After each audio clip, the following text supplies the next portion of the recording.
today's video I'm going to show you how to prune your hydrangea for spring and summertime.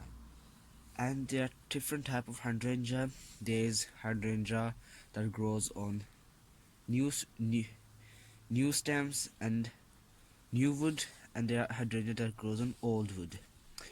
So hydrangea that grows on old wood means that you can't actually prune it like right here. If you do that, you will lose its blooms for this season. Hydrangea that grows on new wood, you can cut actually down through here and you won't lose any blooms for this season. And there are different types of hydrangea. You can search. I have hydrangea macrophylla. I think it's a white variety, but I still need to research more about that. But I know that this is a variety that grows on old wood. So what you need to do is to cut any, as you can see, I can see many buds, and don't cut any of the buds. You just simply cut the stems that are not in use and that doesn't grow. You can't cut it back because there's still no growth in the center, but you won't get many blooms if you do that.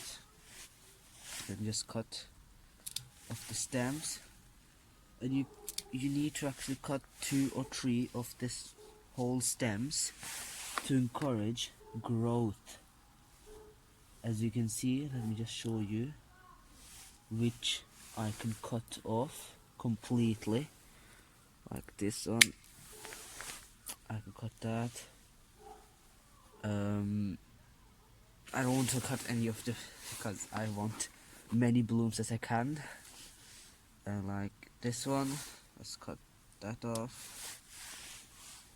It's just actually cutting that off, and I think this the stems that was bloom on, and I'm going to get one too many buds.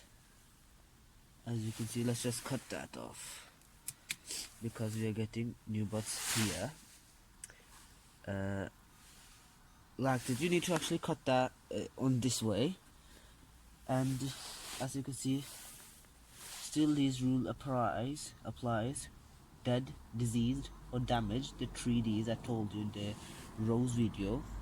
You need to apply that rule here as well.